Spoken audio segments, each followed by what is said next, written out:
नमस्कार, आप सभी को इस डिजिटल प्लेटफॉर्म पर हार्दिक स्वागत, अभिनंदन। मैं गणपत पूनिया। आज का जो हमारा सेशन रहेगा शिक्षा मनोविज्ञान तृतीय श्रेणी शिक्षक भर्ती परीक्षा के अंतर्गत जो हमारी फर्स्ट यूनिट थी शिक्षा मनोविज्ञान, यानी शिक्षा मनोविज्ञान का क्या अर्थ है, इसकी क्या विशेषता है, इसके कौन कौन से क्षेत्र है, इनकी क्या परिभाषा है, एक शिक्षा मनोविज्ञान शिक्षक के लिए क्या उपयोगी है, एक बालक के लिए क्या उपयोगी है, इस शिक्षा मनोविज्ञान में किन किन विद्वानों का कैसे क्या योगदान रहा, ये सारी बातें हमने पिछली कक्षाओं में की थी। आज का जो हमारा सेशन रहेगा, जैसे ही हमारा सेशन हमारा जो सिलेबस है उसको हम विद प्रैक्टिकल, यानी जैसे ही चैप्टर खत्म होता है उसके बाद यदि आपके क्वेश्चन आंसर नहीं होते हैं तो उस चैप्टर का ज्ञान अधूरा रहता है। तो आज के इस सेशन में हमारे सामने जो मैं इम्पोर्टेंट पर्सन लेके आया हूँ, रीट और थर्ड ग्रेड पिछले एग्जाम को ध्यान में रखते हुए कौन कौन से जो क्वेश्चन बने हैं और आगे आने वाले तृतीय श्रेणी शिक्षक भर्ती परीक्षा के अंतर्गत जिन प्रश्नों की बनने के सबसे ज़्यादा चांसेज है, उन प्रश्नों को लेकर आपके सामने प्रस्तुत हुआ हूँ। इस कक्षा को आप अंतिम लास्ट तक देखना और इस कक्षा को देखने के बाद आपको ये महसूस होगा कि वास्तव में जो क्वेश्चन बन रहे हैं वो कैसे बन रहे हैं, एग्जाम की दृष्टि से कैसे पूछे जा सकते हैं, वो सारी बातें हम इस सेशन में करेंगे। तो शुरू करते हैं शिक्षा मनोविज्ञान के अंतर्गत जो हमारा पहला चैप्टर है उसके प्रश्न उत्तर। ठीक है, तो आपके सामने सबसे पहला प्रश्न आता है,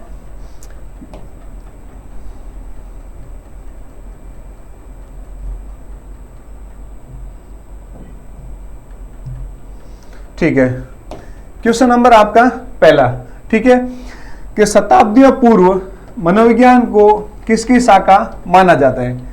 सबसे पहले जो सबसे सरल से सरल आपसे, यदि आप मनोविज्ञान के विद्यार्थी हो और आपसे पूछ लिया जाए कि मनोविज्ञान को प्राचीन में किस शाखा का भाग माना जाता है, तो ऑप्शन है आपके सामने। अ है दर्शन शास्त्र की, ब है समाज शास्त्र की, स है नीति शास्त्र और द है आपसे उपयुक्त में से कोई नहीं। यानी आपको इस प्रश्न को आराम से पढ़ना है और बिल्कुल आराम से पढ़ते हुए आपको सोच के साथ, मतलब आपको सही जवाब देना है कि जो दर्शन शास्त्र की जो शाखा है ये सबसे पहले किस विषय से जुड़ी हुई है।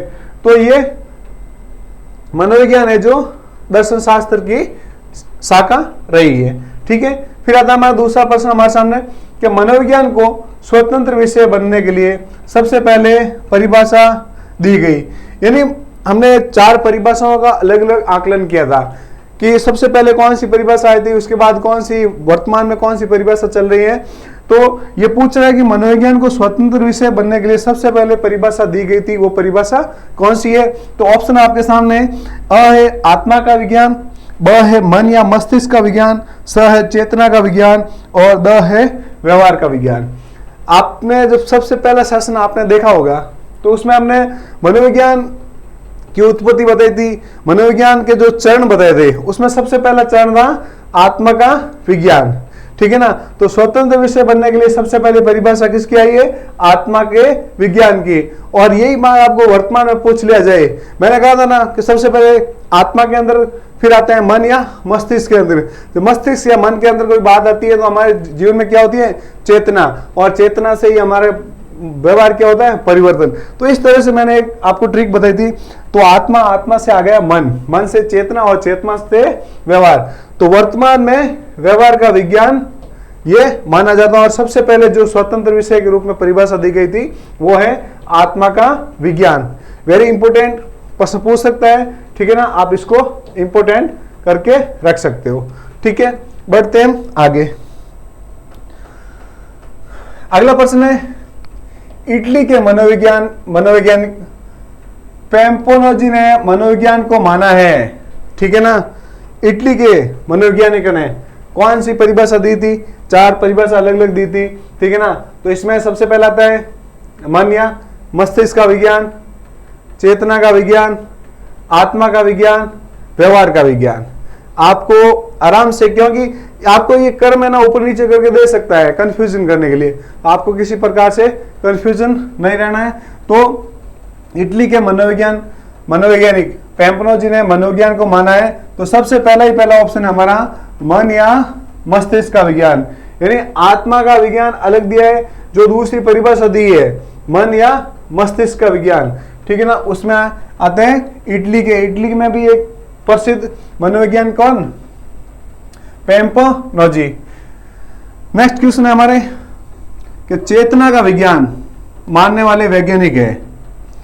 चेतना का विज्ञान यानी सबसे पहले आत्मा का विज्ञान, फिर आता है मन या मस्तिष्क का विज्ञान। अब ये पूछ रहा है कि चेतना का विज्ञान मानने वाला वैज्ञानिक कौन कौन से है। तो ऑप्शन है विलियम वुंट, विलियम जेम्स और जेम्स सली, या आपके सामने उपरोक्त सभी। तो याद करो हमने तीसरी जो सेंटेंस दिया था उसमें इन तीनों मनोवैज्ञानिकों का नाम बताया था। तो आपका ऑप्शन राइट हो जाएगा उपरोक्त सभी, ठीक है ना। ये तीसरी मनोवैज्ञानिक परिभाषा दी गई है। तीसरी कौन सी, चेतना का विज्ञान, ठीक है ना। यानी मनोविज्ञान को चेतना का विज्ञान किसने कहा, तो इन्होंने कहा विलियम वुंट, विलियम जेम्स और जेम्स सली ने, ठीक है। फिर हमारा नेक्स्ट क्वेश्चन है 20वीं शताब्दी में मनोविज्ञान को माना गया है। वेरी इंपॉर्टेंट है, थर्ड ग्रेड में पूछ सकता है। 2022 रीट के अंतर्गत पूछा गया है कि 20वीं शताब्दी में मनोविज्ञान को माना गया है। तो पहला ऑप्शन हमारा चेतना का विज्ञान, आत्मा का विज्ञान, मन या व्यवहार का विज्ञान, या व्यवहार का विज्ञान, ठीक है ना। तो आपको 20वीं सदी यानी वर्तमान, तो ये चरण हमारे चरण आपको याद होना चाहिए। पहला चरण है हमारा आत्मा का। आत्मा से क्या आता है, मन के अंदर। मन या मस्तिष्क के आने के बाद क्या होती है, चेतना, और चेतना के बाद आपका क्या होता है, व्यवहार, चेंज। तो ये वर्तमान में व्यवहार का विज्ञान माना जाता है, ठीक है ना। क्वेश्चन पूछ सकता है, आपको बिल्कुल सारे ऑप्शन धीरे धीरे पढ़ने हैं। और यदि मान लो आपको कोई ऑप्शन नहीं आ रहा है तो आप ऐसे कट कर सकते हो कि यार सबसे पहले आत्मा का, चलो ये तो हो गया कट, ठीक है ना। आत्मा के बाद क्या है, मन। अब आप इसमें इन दोनों में कंफ्यूजन हो तो चेतना के बाद आपका व्यवहार परिवर्तन होता है कि हाँ, जैसे आपने कहा था कि चेतना के बाद आपके व्यवहार में परिवर्तन होता है, तो द ऑप्शन हो जाएगा हमारा व्यवहार का विज्ञान, ठीक है। तो इसमें कौन सा ऑप्शन राइट है, व्यवहार का विज्ञान, ठीक है। अब नेक्स्ट चलते हैं हम, व्यवहार का विज्ञान मानने वाला प्रमुख मनोवैज्ञानिक है। मैंने आपको एक चीज बताई थी पिछली कक्षा में कि जब व्यवहार की बात आती है तो सबसे पहले किस मनोवैज्ञानिक का नाम आता है, वाटसन का। तो यहां देखते हैं, सबसे पहला ऑप्शन है हमारा अरस्तु, वाटसन, थॉर्नडाइक और वुंट। तो मैंने क्या कहा था कि जब भी आपसे व्यवहार की बात पूछी जाए तो व्यवहार के अंतर्गत कौन आता है, वाटसन। तो वाटसन कहाँ है, वो ऑप्शन राइट, ठीक है। नेक्स्ट, साइकोलॉजी शब्द की उत्पत्ति हुई, मतलब जनरल से जनरल, यदि मान लो पेपर आपका इजी बन जाता है और सबसे जनरल से जनरल पर्सन बनने का यदि कोई चांस बनता है तो पूछ सकता है कि साइकोलॉजी शब्द की उत्पत्ति कहां से हुई। तो ऑप्शन है हमारा अंग्रेजी, रूसी, लैटिन या स्पेनिश। तो आप याद करो पहले शासन के अंतर्गत कि साइकोलॉजी शब्द की उत्पत्ति लैटिन भाषा या लैटिन शब्द से हुई है, ठीक है। नेक्स्ट क्वेश्चन हमारे सामने, मनोविज्ञान के अंतर्गत इतना ही दे रखा है, मनोविज्ञान के अंतर्गत क्या क्या आता है, मानव का अध्ययन किया जाता है, जीव जंतुओं का अध्ययन किया जाता है, संसार के अन्य सभी प्राणियों का अध्ययन किया जाता है, या उपरोक्त सभी। यानी मनोविज्ञान के अंतर्गत सिर्फ मानव का ही अध्ययन ना करके जीव जंतुओं का भी अध्ययन किया जाता है। जैसे किसी ने बिल्ली पर रिसर्च किया है, किसी ने बंदर पर रिसर्च किया है, किसी ने चूहे पर रिसर्च किया है। तो इस ऑप्शन के आधार पर मानव का अध्ययन भी किया जाता है, ये भी आपका सही हो गया। जीव जंतुओं पर अध्ययन भी किया जाता है, संसार के अन्य सभी प्राणियों पर किया जाता है, और उपरोक्त सभी, इसलिए इसका आंसर हो गया उपरोक्त सभी। यानी मनोविज्ञान के अंतर्गत आप मनुष्य का अध्ययन कर सकते हो, जीव जंतुओं का अध्ययन कर सकते हो, या संसार के अंतर्गत अन्य प्राणियों का भी अध्ययन कर सकते हो, ठीक है। आई बात समझ में। अब एक मिनट यहां तक हो गया, चलो आगे, ठीक है। अब प्रथम मनोवैज्ञानिक प्रयोगशाला स्थापित की गई है, ठीक है। प्रथम प्रयोगशाला स्थापित की गई किसके द्वारा, मैकडूगल द्वारा, वाटसन द्वारा, विलियम वुंट द्वारा या फ्राइड द्वारा। आपको याद रखना है कि मनोवैज्ञानिक की प्रथम प्रयोगशाला कहाँ स्थापित हो गई थी? जर्मनी के लिपजिंग स्थान पर। ठीक है ना? किसने की थी? विलियम वुंट ने। इसलिए इसको मनोविज्ञान के प्रयोगात्मक मनोविज्ञान का जनक माना गया है। किसको? विलियम्स वुंट को। ठीक है ना? प्रथम मनोवैज्ञानिक प्रयोगशाला की स्थापना कब और कहां की गई? वेरी इंपॉर्टेंट क्वेश्चन है, आपसे पूछा जा सकता है। ठीक है ना? आपको डाटे पूरे तैयार रखना है, आपको कंफ्यूजन करने के लिए इस तरह से आपको डाटा दे सकते हैं। ठीक है ना? कि 1870 में जर्मनी के लिपजिंग स्थान पर, 1889 में अमेरिका में, सौ ऑप्शन है, 1889 में जर्मनी के लिपजिंग स्थान पर और 1987 में जर्मनी। तो सबसे पहले आपको ऑप्शन से कट करना है कि जर्मनी 1987 की तो बात ही खत्म हो गई। ठीक है ना? अमेरिका इसका कोई रोल नहीं है। अब रहा आपके सामने दो ऑप्शन कि 1870 जर्मनी और 1879। तो 1879 जर्मनी के लिपजिंग स्थान पर मनोविज्ञान की प्रथम प्रयोगशाला की स्थापना की गई है। अब बात करते हैं आगे। प्रयोगात्मक मनोविज्ञान का जनक माना जाता है। प्रयोगात्मक मनोविज्ञान का जनक माना जाता है। तो आपने प्रश्न ऊपर वाला देखा है कि प्रथम मनोवैज्ञानिक प्रयोगशाला स्थापित की गई है किसके द्वारा? विलियम वुंट के द्वारा। तो विलियम वुंट को प्रयोगात्मक मनोविज्ञान का क्या माना गया है? जनक। तो ये रहा हमारा विलियम वुंट और इसको क्या माना गया है? प्रयोगात्मक मनोविज्ञान का जनक। ठीक है ना? आपको एक कड़ी से दूसरी कड़ी जोड़ते हुए मनोविज्ञान में आगे बढ़ना है। इसी तरह से आप पूरा कॉन्सेप्ट याद कर पाओगे। आपने कुछ चीजें मिस कर दी या छोड़ दी, ठीक है ना, और फिर आगे चले गए तो वो आपके सारी चीजें वो आगे वाली आपको याद नहीं रहेगी। ठीक है ना? अब बात करते हैं अगले प्रश्न में। क्या शिक्षा का उद्देश्य है? ऑप्शन आपके सामने। क्या परिवार का विकास, बालक का विकास, देश का विकास, राष्ट्र का विकास? शिक्षा का उद्देश्य क्या है? आप एक शिक्षक होने के नाते आपका उद्देश्य होना चाहिए कि मैं इस कक्षा के अंतर्गत जिस कक्षा के अंतर्गत मैं पढ़ा रहा हूं तो मेरा क्या उद्देश्य होना चाहिए, जिस विद्यालय में जा रहा हूं मेरा क्या उद्देश्य होना चाहिए। तो हर एक व्यक्ति का एक उद्देश्य होना चाहिए जिससे वो कार्य को तीव्रता या उस कार्य को चरम सीमा तक पहुंचा की क्षमता रख सकता है। तो यह प्रश्न हमारा है कि शिक्षा का उद्देश्य है। तो शिक्षा का उद्देश्य के अंतर्गत बालक का विकास करना है। बालक का शारीरिक, मानसिक, बौद्धिक, सामाजिक, सांस्कृतिक, ये सारा का सारा बालक का विकास करने का उद्देश्य किसका है? शिक्षा का। ठीक है ना? और शिक्षा के माध्यम से ही ये विकास संभव हो पाता है। क्वेश्चन है नेक्स्ट हमारा कि ईसा की 16वीं शताब्दी में मनोविज्ञान को क्या माना जाता है?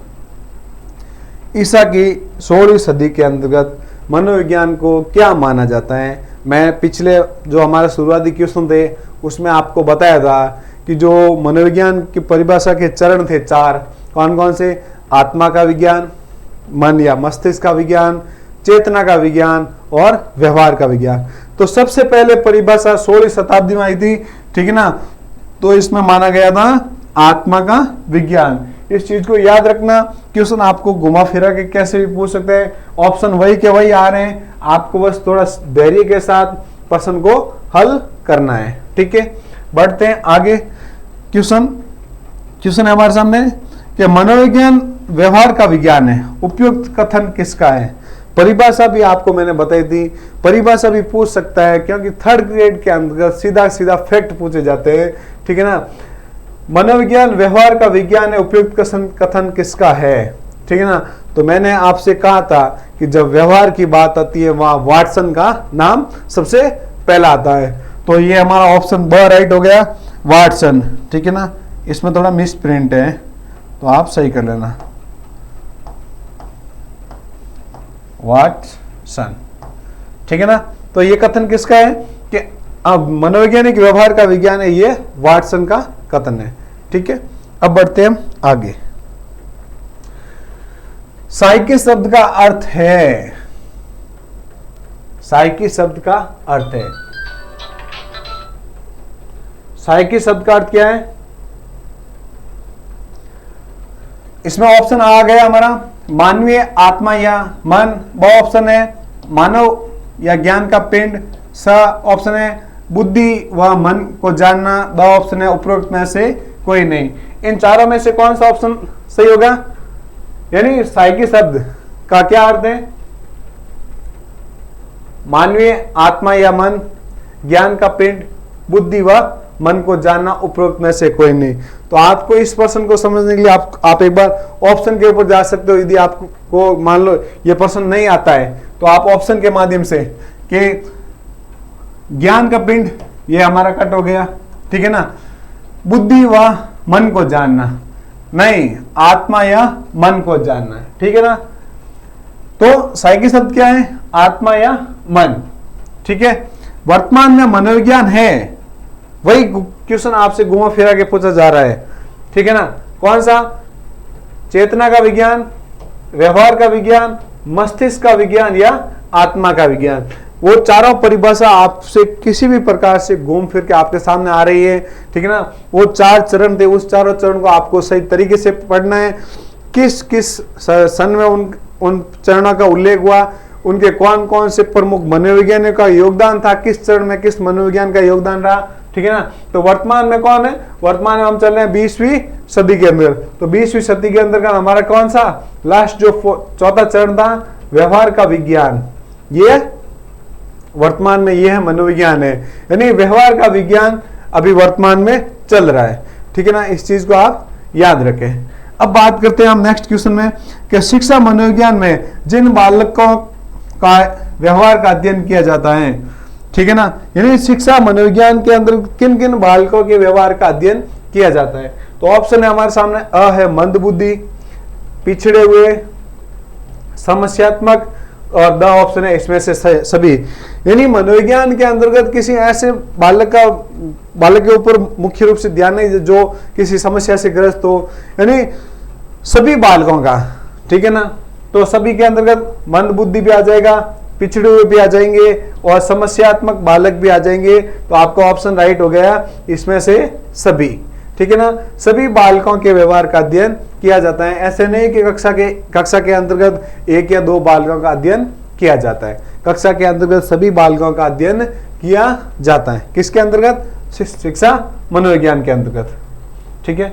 अब बात करते हैं हम, शिक्षा किसी निश्चित स्थान पर प्रदान की जाती है, यह कथन शिक्षा के किस अर्थ में प्रयुक्त होता है? यानी शिक्षा किसी निश्चित, क्या बोला है, निश्चित स्थान पर प्रदान की जाती है, यह कथन शिक्षा के किस अर्थ के रूप में प्रयोग किया गया है? तो ऑप्शन हमारा अ है शिक्षा का संकुचित अर्थ, शिक्षा का विस्तृत अर्थ, शिक्षा का वास्तविक अर्थ, या उपयुक्त में से कोई नहीं। ये चारों ऑप्शन है। इन चारों ऑप्शन में से कौन सा ऑप्शन है कि किसी निश्चित स्थान पर, जैसे मैं यहाँ हूं तो एक निश्चित स्थान है मेरा, ठीक है ना। तो निश्चित स्थान की बात करते हैं तो शिक्षा का संकुचित अर्थ में इसका प्रयुक्त होता है, ठीक है। क्वेश्चन है हमारा नेक्स्ट, आधुनिक शिक्षा मनोविज्ञान का विकास किस शताब्दी में हुआ था? आधुनिक यानी वर्तमान, तो वर्तमान की बात कर रहे हैं तो सीधा 20वीं शताब्दी पर आप ऑप्शन घोड़ा भर सकते हो, ठीक है ना। नेक्स्ट क्वेश्चन है हमारे सामने कि अध्यापक वही सफल है जो, यानी आप शिक्षा मनोविज्ञान आपने पढ़ा है और आप कक्षा के अंतर्गत विद्यालय के अंतर्गत पढ़ाने जाते हो तो आपको देखने को मिलता कि एक स्कूल के अंतर्गत 8, 10, 12, 15 शिक्षक होते हैं, लेकिन उनमें से 2 या 3 शिक्षक ऐसे होते हैं जो हर विद्यार्थी के चाहते होते हैं, ठीक है ना।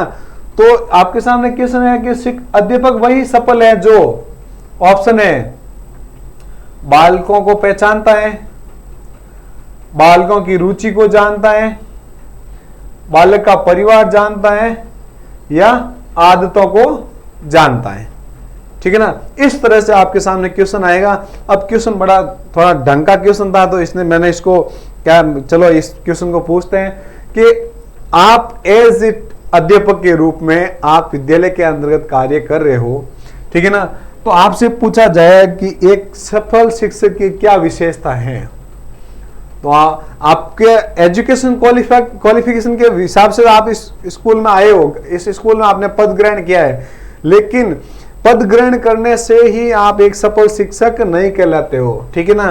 तो इसके लिए कौन सा ऑप्शन राइट होगा कि बालकों को पहचानना, बालक की रुचि जानना, परिवार को जानने की आपको जरूरत नहीं है, बालक की आदत को जानने की, बालक की यदि आप रुचि जान गए, ठीक है ना, कि हाँ जो मैं शिक्षण कार्य करवा रहा हूं उस कार्य में इसकी रुचि है या नहीं है।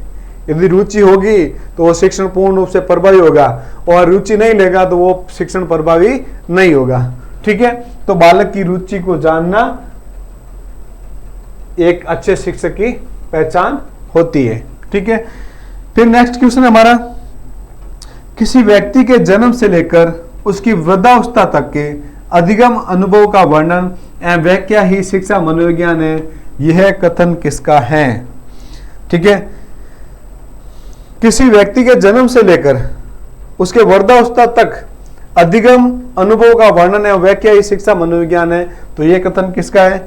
ठीक है ना, तो ऑप्शन आपके सामने क्रो का, मैकडूगल का, स्किनर का, या उपयुक्त में से कोई नहीं। तो आपके सामने इस ऑप्शन आता है स्किनर ने। किसने कहा?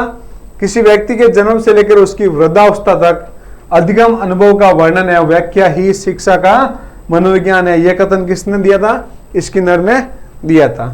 ठीक है, अब बढ़ते हम आगे। शिक्षा मनोविज्ञान की उत्पत्ति कब मानी जाती है?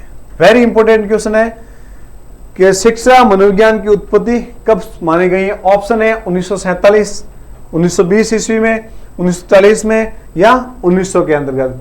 ठीक है ना, वेरी इंपॉर्टेंट क्वेश्चन है, आपसे सीधा सीधा पूछा जाएगा। आप उन शिक्षा मनोविज्ञान के चरणों में ना जाके शिक्षा मनोविज्ञान की उत्पत्ति के ऊपर जाना है, और ऑप्शन आपको 1900 राइट करना है। ठीक है, शिक्षा का मूल उद्देश्य क्या है? शिक्षा का मूल उद्देश्य क्या होना चाहिए? कि ये कह रहा है कि मानसिक विकास होना चाहिए, शारीरिक विकास होना चाहिए, बौद्धिक विकास होना चाहिए, या सर्वांगीण विकास होना चाहिए। मेरे हिसाब से इस प्रश्न में सर्वांगीण विकास ही इंपॉर्टेंट है, क्योंकि सर्वांगीण विकास के अंतर्गत मानसिक, शारीरिक, सामाजिक, सांस्कृतिक, बौद्धिक सारे विकास आ जाते हैं। तो इस कारण ऑप्शन द राइट हो गया। ठीक है, अब सीखने के आकलन का आधार है, सीखने के आकलन का आधार है पुनः स्मरण, व्यवहारिक परिवर्तन, रट लेना, या उपरोक्त में से कोई नहीं। ठीक है ना, तो इसमें से कौन सा ऑप्शन होगा? सीखने का जो आकलन क्या होता है हमारा, कि सीखने के आकलन के आधार पर हम व्यवहार में क्या करते हैं? परिवर्तन। क्या करते हैं? व्यवहार के अंतर्गत परिवर्तन करते हैं, तभी तो कोई चीज सीख दे। ठीक है ना, जैसे आदमी कार चलाना सीखता है, ठीक है ना, जो कार चलाने से पहले उस व्यक्ति के कार के प्रति क्या सोच थी, और कार सीखने के बाद उस व्यक्ति की कार के प्रति क्या सोच थी, तो कार सीखने बाद उसने अपने व्यवहार में क्या किया है? परिवर्तन किया है। ठीक है ना, तो इस ऑप्शन हो जाएगा व्यवहार के अंतर्गत परिवर्तन सीखने का आकलन का आधार माना गया। ठीक है, अब नेक्स्ट क्वेश्चन है, वेरी इंपॉर्टेंट है, आपके भावी जीवन में काम आने वाले हैं। आप अध्यापक बनने जा रहे हो तो इस तरह के प्रश्न आपको ध्यान में रखना जरूरी है कि आदर्श अध्यापक में कौन सी विशेषता होनी चाहिए। यानी एक आदर्श अध्यापक है ना, उसके अंदर कौन कौन सी विशेषता होनी चाहिए? नहीं सर, विशेषता ये होनी चाहिए सर, दिखने में अच्छे होने चाहिए, हैंडसम होने चाहिए, ठीक है ना, जींस शर्ट पहन के जाना चाहिए। नहीं, आपको वेशभूषा के आधार पर आपको आदर्श शिक्षक नहीं माना जाएगा। ठीक है ना, तो क्या होना चाहिए? ऑप्शन हमारे सामने, आपका व्यक्तित्व है वो प्रभावी होना चाहिए, ठीक है ना, मनोविज्ञान का ज्ञाता होना चाहिए, पक्षपात रहित होना चाहिए, और ऑप्शन द है उपरोक्त सभी। यानी एक आदर्श शिक्षक के अंतर्गत आप विद्यार्थियों के अंतर्गत पक्षपात नहीं करोगे, आपके लिए सारे विद्यार्थी एक समान है। ठीक है ना, चाहे वो गरीब हो चाहे अमीर हो। ठीक है ना, आपको अपने सब्जेक्ट का पूरा नॉलेज होना चाहिए, शिक्षा मनोविज्ञान का नॉलेज होना चाहिए। कक्ष के अंतर्गत उचित शिक्षण विधियों का प्रयोग करने के आपको पास नॉलेज होना चाहिए कि मैं किस विधि के माध्यम से एक प्रभावी शिक्षण को तैयार कर सकता हूं। ठीक है ना, आपका व्यक्तित्व अच्छा होना चाहिए, आप ठीक है ना, बच्चों के साथ आपका जो बात करने का तरीका होना वो अच्छा होना चाहिए। इस आधार पर एक आदर्श अध्यापक आप कहलाते हो। तो आपका ऑप्शन उपरोक्त सभी, यानी आपका प्रभावी व्यक्तित्व भी होना चाहिए, आपको मनोविज्ञान का ज्ञाता भी होना चाहिए, और आप पक्षपात रहित भी होना चाहिए। ये सारी विशेषता एक आदर्श अध्यापक के रूप में मानी गई है, ठीक है ना। फिर है, यदि छात्र, नेक्स्ट क्वेश्चन ध्यान से सुनना, आपके जीवन में काम आएगा ये। यदि छात्र आपकी कक्षा में उपस्थित ना हो तो एक अध्यापक के नाते आप क्या करोगे? यानी आप अध्यापक बनने के बाद सबसे बड़ी चुनौती आपके सामने कोई आने वाली है, तो इस प्रश्न के आधार पर आने वाली है कि यदि कोई छात्र आपकी कक्षा में अनुपस्थित है तो आप एक अध्यापक होने के नाते क्या करोगे? ऑप्शन है हमारे सामने कि छात्रों को उसकी अनुपस्थिति के लिए दोषी ठहराएंगे, ठीक है। ऑप्शन बी, छात्रों की वर्तमान अभिवृत्ति को देखते हुए चुप रहेंगे। अध्यापक की कुछ रुचिकर विद्या का प्रयोग करने के बारे में सोचेंगे। कारणों को जानने तथा उन्हें दूर करने की कोशिश करनी। यानी आपकी कक्षा के अंतर्गत कोई बच्चा नहीं आ रहा है तो आप क्या करोगे भाई? ऐसा नहीं, चलो मान लो किसी कारणवश होगा तो आप बच्चे को दोषी ठहराओगे तो क्यों नहीं आ रहा है, ठीक है ना। फिर है कि वर्तमान अभिवृत्ति देख के नहीं, बच्चा नहीं आ रहा तो छोड़ो यार, झंझट नहीं है, क्लास में कम बच्चे हैं, आराम से पढ़ा सकते हैं, ठीक है ना। या आप दूसरे अध्यापक को देखें कि जैसे वो कैसे बच्चों के साथ रह रहे हैं, वो कैसे बच्चों को पढ़ा रहे हैं, उनकी देखा देख करोगे। या फिर कारणों को जानोगे और उसको दूर करने का प्रयास करोगे। तो ये ऑप्शन बिल्कुल राइट है। यानी बच्चा क्यों नहीं आ रहा है उसका कारण जानो, भाई स्कूल से वो दूर क्यों भाग रहा है, ठीक है ना। उसके कारणों को जानो और जहां तक संभव है उन कारणों को दूर करने का प्रयास करना चाहिए। तो एक अध्यापक के नाते क्या करना चाहिए कि बच्चे नहीं आ रहे हैं तो उनके कारणों को जानना चाहिए और उन्हें दूर करने की कोशिश करनी चाहिए, ठीक है ना। नेक्स्ट क्वेश्चन है हमारा, एक गंभीर अध्यापक आमतौर पर क्या करता है? ऑप्शन आ, विद्यार्थियों को गलती करने देता है और उन्हें समझाता है कि कैसे गलतियां कम करें। यानी एक अध्यापक आमतौर पर उनको क्या क्या करना चाहिए? अपने विद्यार्थियों को कभी भी गलतियां नहीं करने देते हैं। सौ ऑप्शन है, सभी सावधानियां बरतता है ताकि विद्यार्थी कम से कम गलती करें। फिर चौथा ऑप्शन है, गलतियां करने वाले विद्यार्थियों को हल्की सजा देता है। यानी एक अध्यापक आमतौर पर उसको क्या कार्य करना चाहिए यदि बच्चा गलती करता है, ठीक है ना। देखो बच्चे, गलती इंसान से ही होती है, मानवीय भूल होती है, चाहे वो शिक्षक हो, चाहे छात्र हो, चाहे मैं हूं, चाहे आप हो, गलती सभी से होती है। लेकिन आप उस गलती का कैसे सुधार किया जा सकता है कि बच्चों को गलतियां करने दो लेकिन उन्हें समझाओ कि कैसे गलतियां कम करें, नहीं। दूसरा ऑप्शन है, अपने विद्यार्थियों को कभी भी गलती नहीं करने। देखो ऐसा तो है, हो भी नहीं सकता कि आपका कोई भी विद्यार्थी गलती नहीं करता है, ठीक है ना। तो ये भी हमारा गलत हो गया और ये भी हमारा गलत हो गया, ठीक है ना। सभी सावधानियां बरताता है ताकि विद्यार्थी कम से कम, हाँ ये ऑप्शन हो सकता है कि आप कक्षा के अंतर्गत सभी सावधानियां रखो, ठीक है ना। बच्चों को समझो कि आपके सामने कौन सी चुनौती आने वाली है, इस चुनौती के आधार पर आपको ऐसे कार्य करना चाहिए, ठीक है ना।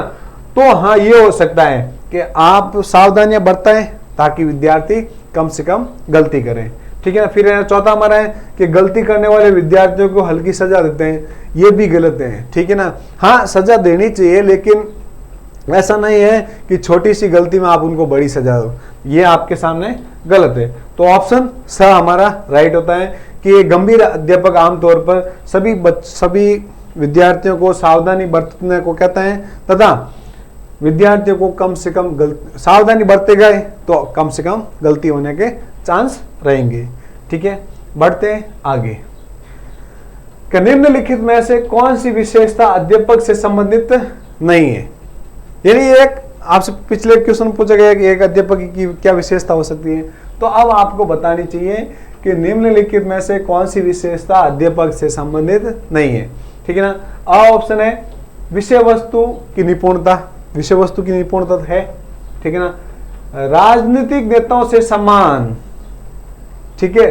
सौ ऑप्शन है छात्रों के साथ अच्छा तालमेल, बिल्कुल छात्रों के साथ अच्छा तालमेल होना चाहिए।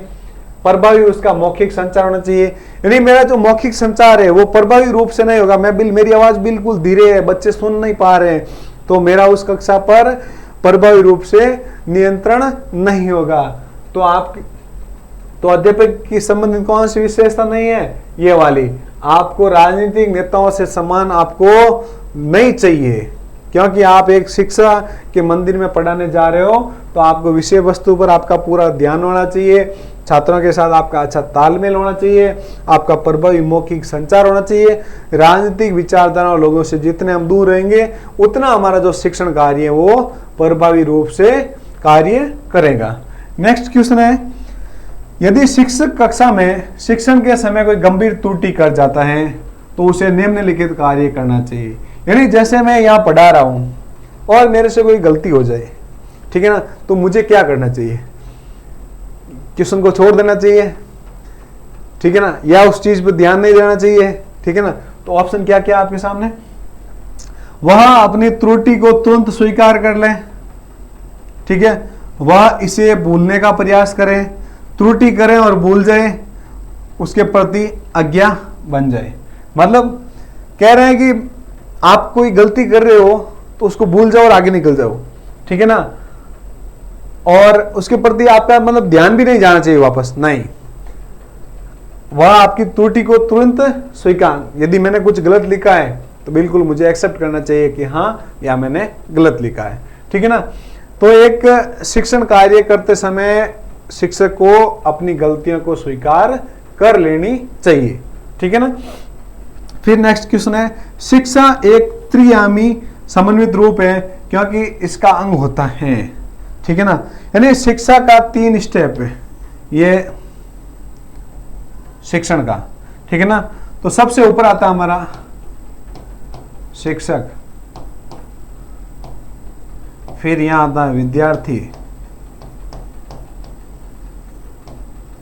ठीक है ना, और फिर यहां आता हमारा पाठ्यक्रम। यानी इन तीनों के आधार पर ही एक शिक्षक को उचित शिक्षण कार्य करने के लिए इन तीनों को अवश्य रूप से होना चाहिए। यानी शिक्षक हो, पाठ्यक्रम और विद्यार्थी नहीं हो तो आप शिक्षा किसको दोगे? शिक्षक है, विद्यार्थी और पाठ्यक्रम नहीं होगा तो आप किस आधार पर पढ़ोगे? विद्यार्थी और पाठ्यक्रम दोनों है, शिक्षक नहीं है तो आपको कैसे गाइड करेंगे? तो एक अच्छी शिक्षा के लिए इन तीनों को होना अवश्य है, ठीक है ना। तो शिक्षा का त्रियामी समित रूप है क्योंकि इनका अंग है, शिक्षक भी है, विद्यार्थी भी है, पाठ्यक्रम है, उपयुक्त सभी है, ठीक है। अब हमारा नेक्स्ट क्वेश्चन है, आपकी कक्षा के धनी छात्र आपसे अधिक अनुग्रह प्राप्त करना चाहते हैं तो आप क्या करोगे? यानी कभी कभी देखते हैं हम, ये सरकारी विद्यालय में कम पाया जाता है, निजी विद्यालय में ज़्यादा होता है कि जैसे कोई धनी व्यक्ति का बच्चा ये वहाँ स्कूल में पढ़ रहे हैं, तो मैंने देखा है मेरे जीवन में कि काफ़ी टीचर उनसे ज़्यादा लगाव रखते हैं, ठीक है ना। अरे क्यों लगाव रखना है? आपके लिए सभी बच्चे समान हैं। तो एक धनी छात्र आपसे अधिक अनुग्रह प्राप्त करना चाहते हैं तो आप क्या करोगे? ऑप्शन 1, उनकी बात को मान लेंगे, यानी वो जैसा कहेगा वैसा आप मान लो। उनको विनम्रतापूर्वक ऐसा करने से मना कर देंगे। आप प्रधानाध्यापक से इस बात की शिकायत करेंगे, ठीक है। फिर ऑप्शन है आपके सामने, समझा देंगे कि कक्षा के सभी छात्र समान व्यवहार के अधिकारी होते हैं। तो हमारा ऑप्शन है 4, यानी कक्षा उसको ये समझाओ कि कक्षा के अंतर्गत सभी विद्यार्थी एक समान है और सभी उसी समान को एक समान प्राप्त करने का अधिकार है। कोई भी शिक्षक का विद्यार्थी कक्षा के अंतर्गत सब समान होते हैं, कोई खास नहीं होता है, चाहे वो धनी हो, चाहे गरीब हो, चाहे कुछ भी हो आप, ठीक है ना। लेकिन कक्षा के अंतर्गत आप एक शिक्षक की नजरों में सभी समान हो, ठीक है। नेक्स्ट क्वेश्चन हमारा, शिक्षण प्रक्रिया के अंतर्गत स्वतंत्र चर है, ठीक है ना। शिक्षण प्रक्रिया के अंतर्गत स्वतंत्र चर कौन सा है? ठीक है ना, शिक्षक, शिक्षार्थी, पाठ्यक्रम या उपरोक्त सभी। तो इसमें स्वतंत्र चर है शिक्षक, ठीक है ना। शिक्षार्थी शिक्षक के अंडर में रह के शिक्षण ग्रहण करता है, पाठ्यक्रम भी उसके अंडर में आता है, तो स्वतंत्र चर कौन हो गया? शिक्षक। पूछा जा सकता है क्वेश्चन शिक्षा मनोविज्ञान के अंतर्गत क्या शिक्षण प्रक्रिया के अंतर्गत जो स्वतंत्र चर है वो कौन है, ठीक है ना। और शिक्षण प्रक्रिया के अंतर्गत आश्रित चरण कौन है? ठीक है ना, आश्रित आपका शिक्षार्थी है, ठीक है ना, क्योंकि वो एक शिक्षक पर निर्भर करता है, ठीक है ना। और शिक्षण प्रदान करने की महत्वपूर्ण दूरी है, शिक्षण प्रदान करने की महत्वपूर्ण दूरी है, पाठ्यक्रम है, श्यामपट्ट है या पाठ्य पुस्तक, यानी महत्वपूर्ण दूरी कौन सी है, शिक्षक है। यानी इसके बगैर आपके पास कितना भी अच्छा पाठ्यक्रम क्यों ना हो, आप नहीं पढ़ पाओगे, ठीक है ना। तो ये थे हमारे आज का जो सेशन था हमारा शिक्षा मनोविज्ञान के अंतर्गत, जो कौन कौन से पर्सन बनने की संभावना थी, वो सारे पर्सन हमने इस बोर्ड के माध्यम से आपको करवा दिए। इसकी जो पीडीएफ है वो टेलीग्राम पर सेंड कर दूंगा, आप वीडियो के नीचे डिस्क्रिप्शन के अंतर्गत वीडियो लिंक है टेलीग्राम का, उस पर जाके आप ज्वाइन कर सकते हो। और इस पीडीएफ को आप देख के इसको एक बार वापस रिवीजन कर लोगे तो निश्चित रूप से शिक्षा मनोविज्ञान से संबंधित कोई भी पर्सन आपके सामने आएगा तो वो आपका गलत नहीं होगा, ठीक है। इसी के आधार पर आज का जो सेशन है हमारा यही समाप्त हो गए। कल का जो हमारा सेशन है वो रहेगा अधिगम, जो सेकंड ग्रेड के लिए भी उपयोगी है, और ये जो शिक्षा मनोविज्ञान ये सेकंड ग्रेड थर्ड ग्रेड दोनों के लिए भी उपयोगी है। ऐसा नहीं कि सर तृतीय श्रेणी शिक्षक भर्ती वालों को पढ़ा रहे, नहीं, ये पूरा का पूरा सेकंड ग्रेड वालों के लिए भी फर्स्ट यूनिट के अंतर्गत शिक्षा मनोविज्ञान दे रखा है। तो आप सेकंड ग्रेड की तैयारी कर रहे हो तो भी आप इस चीज को पढ़ा सकते हो। सेशन यही समाप्त होता है। वीडियो को ज्यादा से ज्यादा शेयर करें, लाइक करें। बहुत बहुत धन्यवाद।